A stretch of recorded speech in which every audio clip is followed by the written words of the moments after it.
So my social enterprise is a community interest company called Art and Soul Tribe. We've been operating for about 5 years, and we're a collection. We're a bit like if you imagine The Greatest Showman meets School of Rock.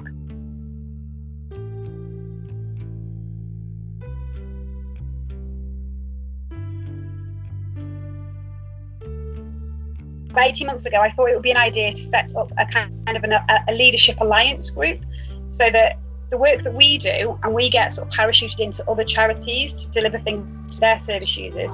And local authorities obviously want to work with us as well. But if we could get leaders in various sort of elements such as health, social prescribing, education, that know their stuff, maybe we can come together and meet once a month to look at all the things that are broken and find new innovative ways that we can provide solutions. So we've already been working on things like that. We've done a bit of work with the community to try and work out some of the issues that the community are facing. The one we did in January had given us some ideas of how elderly people seem to be feeling like they were completely left on their own. So we were looking at things to put into place to work with our young people and kind of bring everyone together and get them involved with things and just give them a voice.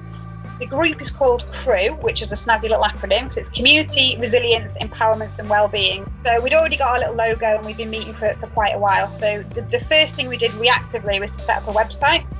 So I set up a website within sort of 24 hours to try and start linking everybody in so that we could signpost in a quite an engaging way.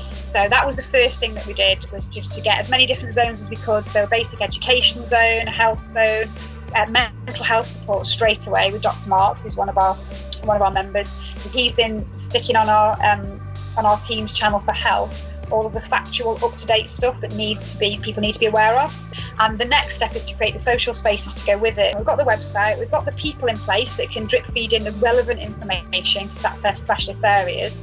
We've got a booklet that we've developed, it's 12 pages, and it's basically a condensed version of the website. Here's where you go in Flintshire. These are the people that are delivering emergency grocery supplies, the local heroes. Here's some self-help techniques for your mental health, how to calm your anxiety down, how to schedule your day. There's a basic schedule in there. Now we're looking at getting the print versions out to the most vulnerable households via social services, housing offices. I'm working on a Welsh version as well. So just a few things. I will tell you what it is. It's money. It's always money. The biggest problem for us, and because we're quite hardy and we're quite resilient anyway, and because we're artists, it's very difficult to get taken seriously some of the time because we do the fluffy stuff. It's all it comes last on the list of priorities because it's arty-farty stuff. But as you probably know, and Lindsay, it's crucial. It's really crucial because it's we work with the most engaging mediums that really get to people on a really deep level, and everything else comes from that, from education to health. Once you can crack people and give them the support and the confidence to be themselves and to find out who they are and to get their own resilience, the other things then kick in. So we think we're at this real sort of baseline that should be put at the first level before everything else, but unfortunately that's not what happens. But we're used to it because we've always worked that way. So we have to be like the Robin Hoods, and we have to kind of find the places that we can get the corporations that give us the money and we'll do something good with it. And that's always been a challenge for us, but never more so than now, because as soon as lockdown hit, we lost 20 grand immediately. We don't have any staff to furlough because we don't have any employees. We just work on a project by project basis, and anybody who's sort of employed as a facilitator just invoices the company. So for us, it's been really hard. We've got a premises because we're like a travelling circus. So we've got massive sort of impactful delivery that we can do straight away and zero finance. So the biggest obstacle is trying to apply for the grants. And as Lindsay will tell you, the grants are coming through, we've got all the information and we know where we need to go. However, we're so busy delivering and trying to support people and create content and do what we're good at, we don't have the time to sit and spend a whole week putting together a bid. And people that are getting the grants are the ones that have the staff that can just sit for days on end doing and know how to write a good bid. So we're always in that catch-22 situation. Do we choose between stopping and not delivering and not producing content so that we can get some money in to do it? And we never do because we're passionate about helping people. We always put the money to the back. So that's our biggest thing, is trying to support it all.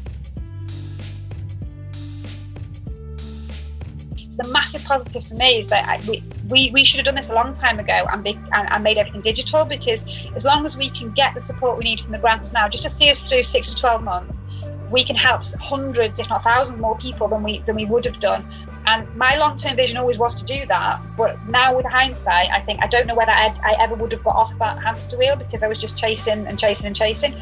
So now it's given us the perfect opportunity to actually do what we probably should have done a while ago. Obviously, I want to give a big thank you to Lindsay, because she's like literally my digital angel. So the support that I've had from everybody in the crew has been great. And Mark, and we've got Nurse Vicky, and we've got Dawn. There's so many amazing people, and James from Nanny Biscuit. But Meg, and you've met Meg, haven't you, is one of our directors for Art and Soul Tribe, and she literally works 24 hours a day, 7 days a week, alongside her actual job. And same with Rob, our IT guy, and Ben, who does all our techie stuff, and Lindy, who's our other director. So it was a small little team. We've got our choreographer, Silver, and Kirsty. There was about 8 of us, and we just, a little like the A-Team, but we've just got better hair and more glitter.